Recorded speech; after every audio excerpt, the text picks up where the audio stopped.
Hey guys, welcome back to SteamStax, and today I'm going to discuss the 3 different types of melee weapons in the Elder Scrolls Online, and some of the pros and cons to each of them.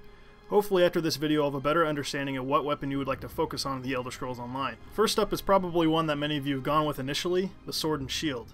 One advantage in using the Sword and Shield is that it has plenty of crowd control abilities. When I say crowd control abilities, I mean the abilities that allow you to stun enemies and take them out of the fight for a short period.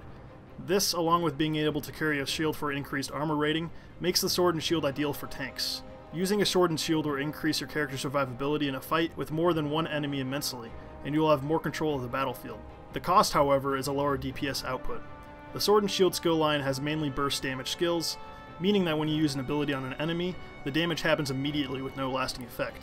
In other words, this skill tree lacks damage over time moves, which isn't a good thing when you're fighting an enemy with a lot of health. As for weapon upkeep, it is relatively easy to come across a good sword and shield while questing, but keep in mind that if you craft your weapons, you'll need double the resources to create an effective build in relation to the single weapon tree like two-handed. In conclusion, the sword and shield is a must-have if you're planning on tanking, or if you would like to become more survivable at the expense of less damage per second. Next up is dual wielding. Now, unlike the sword and shield skill tree, this skill tree focuses on delivering damage over time abilities. Because of this, dual wielders really shine when facing bosses with a lot of health. This is because the longer an enemy is alive, the more time the damage over time ability has to take effect, meaning the larger damage output.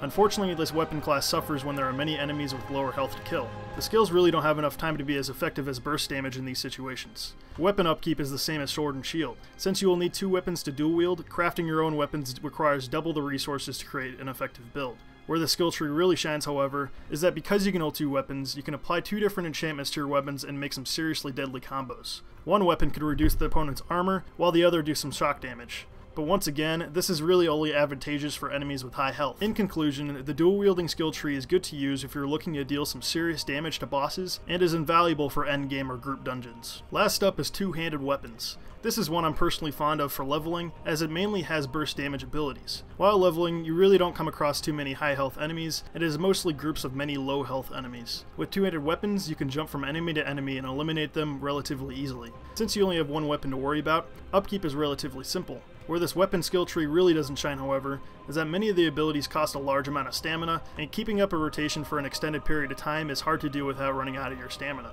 So in conclusion, ask yourself what you really want to do. If you want to tank, then the obvious answer is to focus on sword and shield.